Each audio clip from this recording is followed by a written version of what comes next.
Hey, I want to welcome our listeners to our podcast, Kennesaw Happenings, but we have a golfer on here too. So we might talk a little golf. We might talk a little bit about senior living. But here, Rand, please introduce yourself, like who you are, what you do, and who you serve, so our viewers will have a chance to know who they're listening to.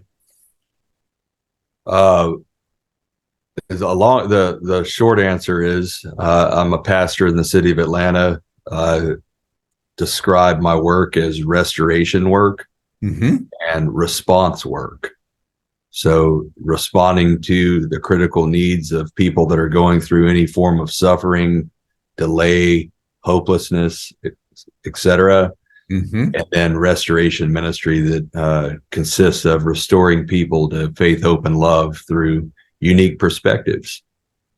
Well, you're hitting on, or you're saying a lot that really resonates in today's society. What are you seeing in your position? Is it worse, better, or the same than, say, 5 years ago? Well, statistically, as of yesterday, I looked up some current trends in our broken world just yesterday as a result of this 20-year-old man who died of an overdose in our neighborhood. Everyone listening to this more than likely has their own story of loss, a tragic loss related to drugs or high-risk lifestyle. But in this case, you can look it up, but 150 people a day die of a synthetic opioid overdose. By far the leading killer, aged 19 to 45 in our country. Okay. Nothing comes close to it. 150 people a day in that age range. Okay. That is 2 times the amount of people who have died since 2019 in any given year, 50,000 a year. In 2019, it was half that number. So that's just a statistical answer to your question. Yeah, and it seems like when we came out of COVID and the hibernation and the aspect of what it did to us, what did you see the difference pre-COVID and after COVID? Did you see any results? I mean, any consequences of things that were going on in your work? Yeah, just the idea of loneliness that we've talked about before, but many of the folks that God has invited me to encourage are dealing with loneliness, and be it as a result of being widowed, or as a result of just feeling. There's a difference between being alone and loneliness. Right. Being alone is a discipline, and it's silence and solitude by design through the ages is actually a life-giving experience. Silence and solitude as a spiritual discipline. But loneliness is a whole nother category. And in that case, people can walk into a room full of people and feel loneliness. I'm kind of a loner myself. I'm more than happy being the lone wolf, riding around in my car, venturing off to a golf tournament alone, which the first year I went to the Masters, Pete, I went alone, and it was the greatest time I ever had. Really? Just being alone, controlling destiny, choosing who I'm going to go follow, choosing what holes I want to walk. You're comfortable in that posture of coming at life independently because you're a leader and you're a purpose-driven individual. Loneliness we all experience, and it's something that we have to remedy. But to your question, COVID certainly heightened that because it was forced isolation.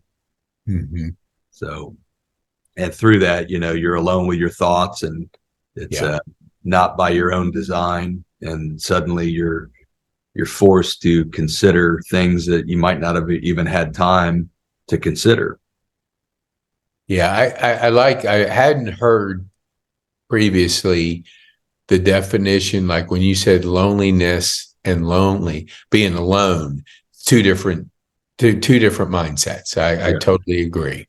And I similar, I love my alone time, but I am, I also love being around people. Yeah. So it's kind of like if I had to be around people nonstop, I'd probably be drained in some sort of way. But when you have that balance, I think it does bring that balance to you. Like when you're alone by yourself, you have your own thoughts. So if you're at peace with your thoughts, you're going to be okay. If you're not, it's going to drive you crazy. Yeah. So why don't you share, when you said about the stats with the opioid crisis. Now, America is under attack from all kinds of drugs, and you cannot cut if you and I want you to comment on this. If you don't crush the demand for something, you can't stop. You can't stop the supply.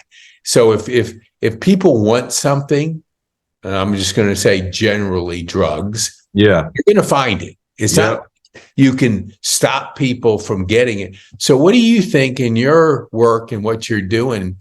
How would you approach it from just, let's just wipe the slate clean to cut down on the demand in America for that? What would you do if you had the magic wand and you were going to be able to change the habits of Americans?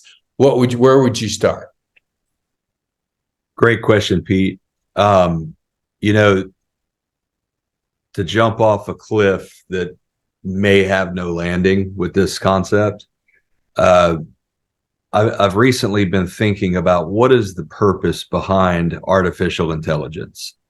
Okay. Mm-hmm. And if the purpose generally is to have a better understanding of any given topic and eventually distill that down to absolute truth on that topic, meaning we have the highest wisdom around what's the best golf driver you can hit. Right. It's official. AI says this. Okay. You can take any topic and through hours and ages and exponential insight and technology, you land on what you think is the final word. But in our world, we're looking for certainty. And because of the absence of guarantee, anxiety creeps into our lives. Mm-hmm. Okay, so AI comes in and we lean on that as essentially a higher authority. And for some people, it is God and will be God. Okay, but the only way to true clarity and peace and resolution and contentment and resolve is death to self. So whatever we're looking to offset the human struggle, the problem of life, the complications that life presents, we look for things that help us cope with it. And then there comes substance abuse and chemical dependency, addictive behaviors, be it anger, rage, control, whatever it is. For a time it delivers, but then it's not sustainable. So my answer to the question is, man, we look to all sort of sources to deal with the problems at hand in order to take away the demand in the supply chain. Death to self is the only answer. Well, that I totally agree with you. And I know our viewers, we always look for that one silver bullet that's going to pull us out. And it, like you said, it can be AI, it can be even golf. Like I used to play 5 days a week. You definitely I thought about golf from the minute I woke up to the minute. Oh yeah. It was like I couldn't get enough. Then I get that removed. My thoughts are not golf now, but they were. And I think whatever controls our thoughts is where we kind of put our idols. for Exactly. you in your how did you get to the point where you just described to our viewers what you just answered and described? Well, so for 22 years, I've been attempting to better myself on a daily basis. And Mhm. by God's grace, I'm alcohol and drug free 22 years later, having been a former full blown drug addict, alcoholic, street renegade, if you will.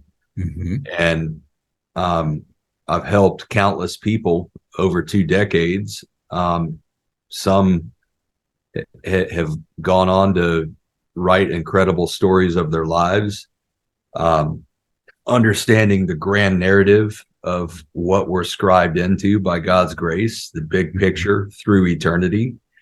Um, but what story are we going to write is the question. And through many years of trying to better understand what my story has been, is currently, and is going to be, um, I've had to tackle certain struggles and coping mechanisms that I have even today, free of substance abuse. And as you said, if golf's an idol, fleeting thought becomes obsessive thought, and it delivers for a minute or offsets the pain and pressure of life, but it doesn't long term. It doesn't provide exactly what we're looking for. And in my mind, that's peace, and that's a, a sense of contentment that goes beyond circumstance. So I don't know if that answers the question. No, it does. It does. Okay. Exactly. And I think that I didn't understand what we think about nonstop is our idol. Yeah. I just thought it's my passion for playing golf. Yeah. Okay. Who doesn't have a passion for golf that's a golfer now?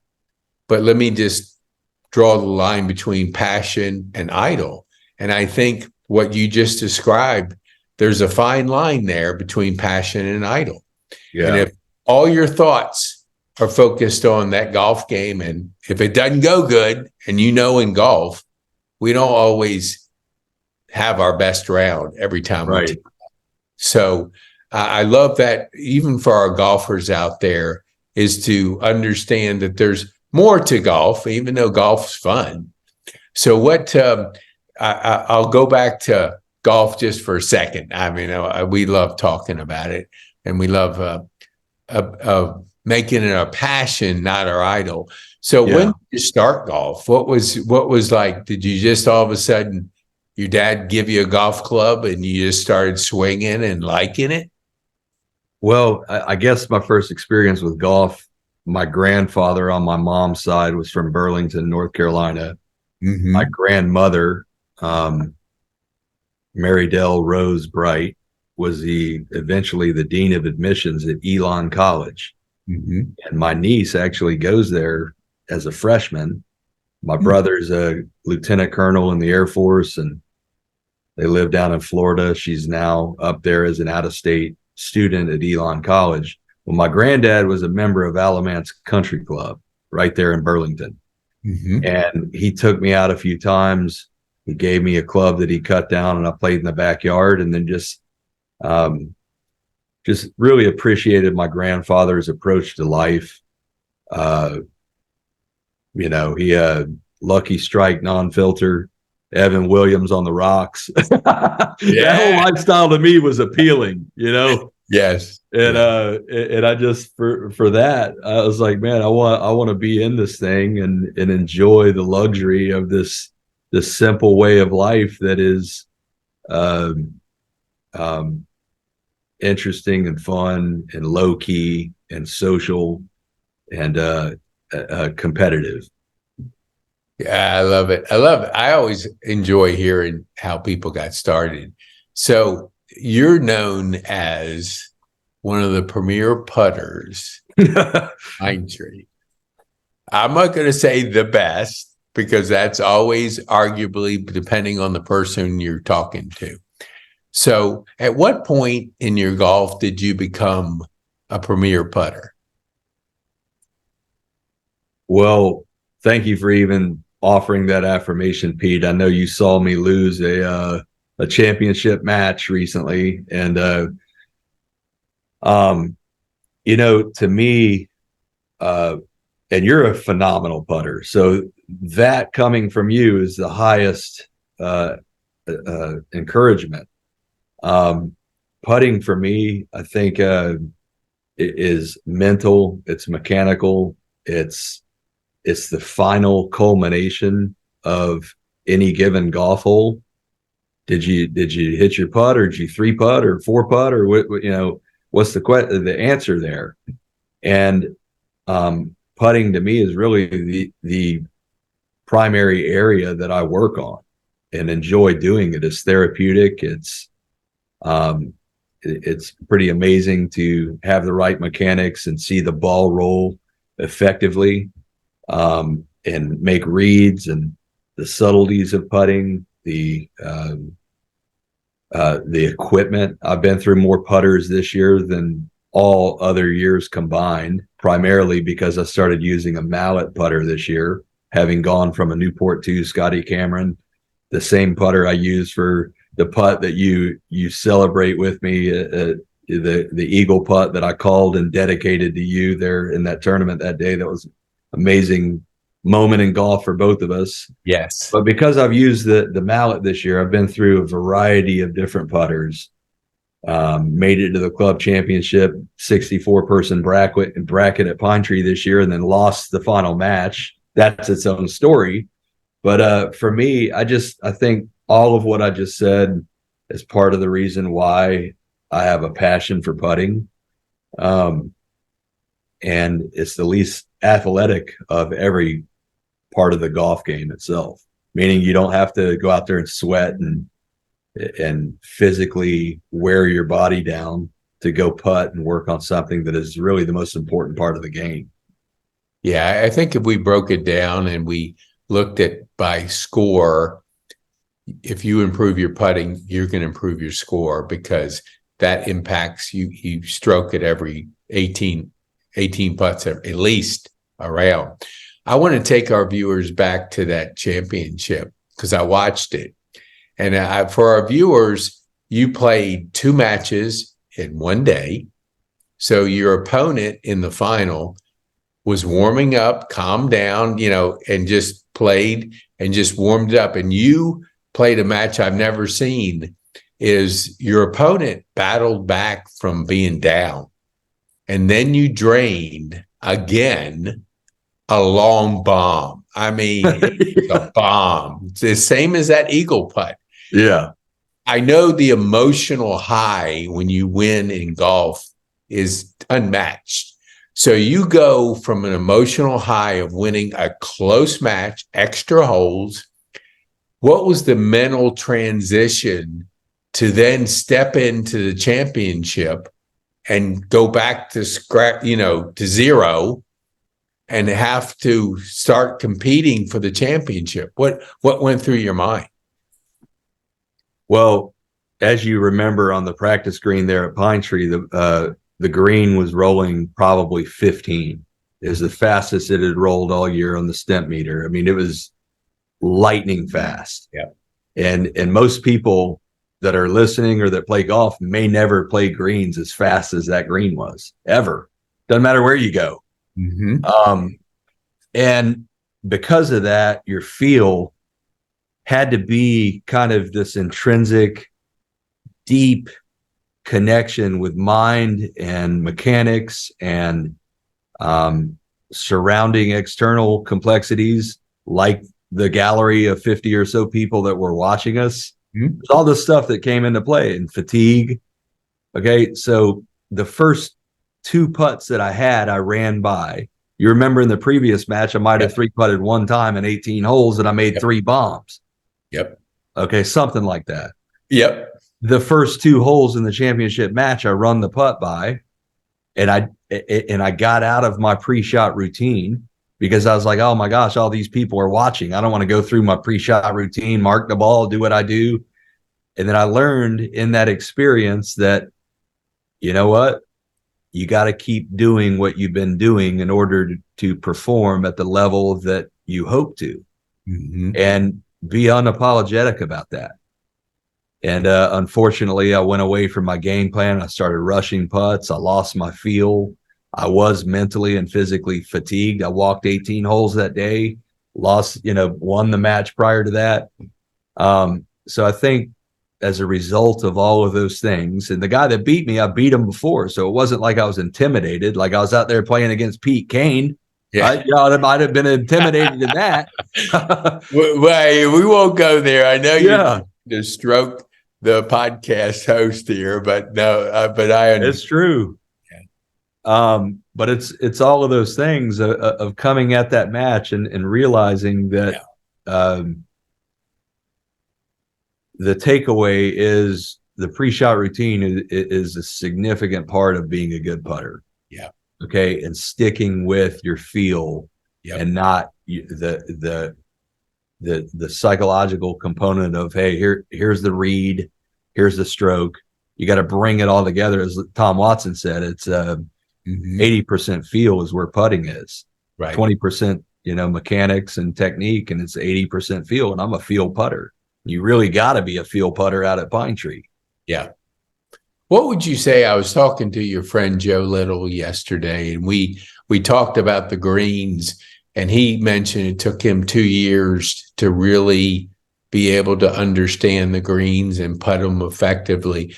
When you joined Pine Tree, how long did it take you to really get the speed and the feel down before you felt like you're a good putter out there?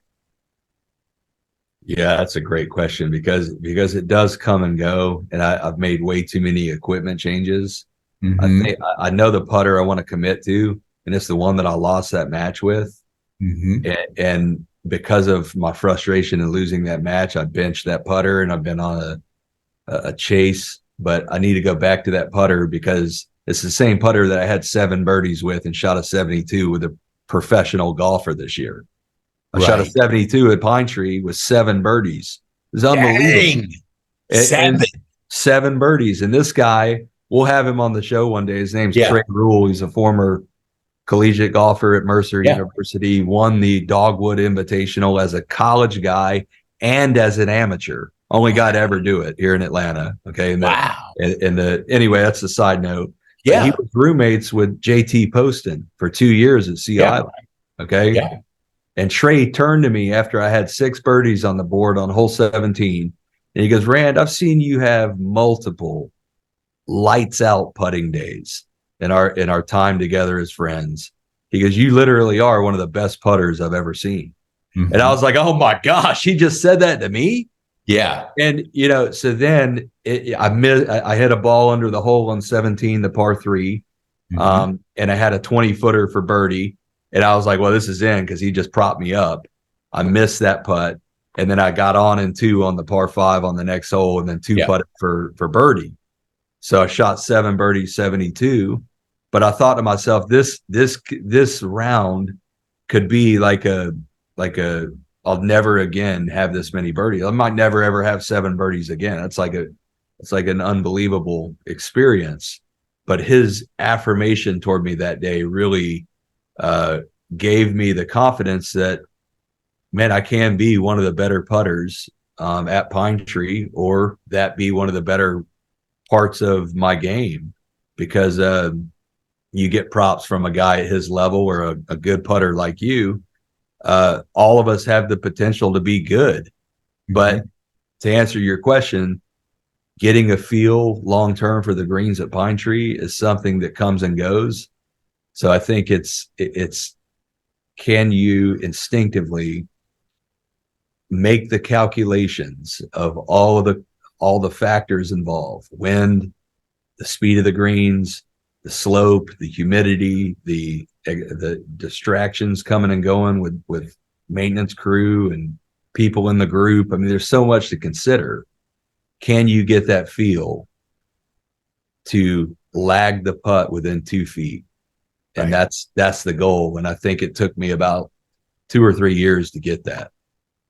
Yeah, it's, when you say that to people and that they're not familiar with Pine Tree, it took you that long to really get to know the greens? Yes, it does. Yeah. About 2 months ago, I played in the one day member guest, and there was a gentleman. He's the general manager up at PGA Superstore, Sean McWaters. I know Sean. Do you know? Yeah. Okay. He had 8 3-putts. Right. And then he calmed down and he just started putting well, but he had 8 3-putts Yeah. through like 14 holes or something. Yeah. So he wasn't used to it. And Sean's a good golfer. Oh, yeah. Yeah. I mean, but you see a good golfer like that plays a decent amount of times have 8 3-putts. We were laughing about it because we were going like, he said, like, I don't think I've ever had 8 3-putts, but that's the kind of speed and precision that you need at a place like Pine Tree to putt well. And if you're just one time going out there, it's going to eat your lunch. Yeah. Well, I know you have plenty of things to do besides talk golf and life. And so, Rand, I want to thank you for being on the podcast. Now, how can people get a hold of you? You can email me at randeberhard@gmail.com. It's a great way to connect. Okay. And we'll put some links in the show notes for our listeners too, that if life hits you on the side of the head and you're just like, whoa, and you need the experience of a person like yourself, who's 22 years of helping, supporting, and providing assistance for people that get in rough places in life, you always need somebody that you can turn to, because you don't want to face it alone, because that's a recipe for disaster. Yeah. So we'll put a link there too, so people can get a hold of us. So I want to thank you, but parting thought, we always let our guests, what would you like our viewers to know and leave you with today? So, we make more of situations than what I think we should, in that simplicity. It always brings clarity. And I'd like to leave you just with this one amazing perspective that's found in, where is it? It's in there's one amazing perspective that's, I can't find the verse, but it's 2 Thessalonians. Okay. Or it's 1 Thessalonians 5:12, I think. And it says, rejoice always, pray continually, and give thanks in all circumstances. For this is God's will for you in Christ Jesus, our Lord. So whatever life presents today, rejoice, pray continually, and give thanks. As the word of God says, this is God's will for us specifically. And we look for all kind of different cutting edge ideas. But when we offer the simplistic approach, then we know that we're hitting our stride with the purposes of God that leads to love, joy, peace, patience, kindness, etc. Well, there's nothing I can say, but thank you for sharing. Absolutely. That is awesome. And we'll put in the show notes that verse for those that want to refer back to it, because that's a good one. So thank you, Rand, for being our guest today. And enjoy it always. Yes. All right. You too, Pete.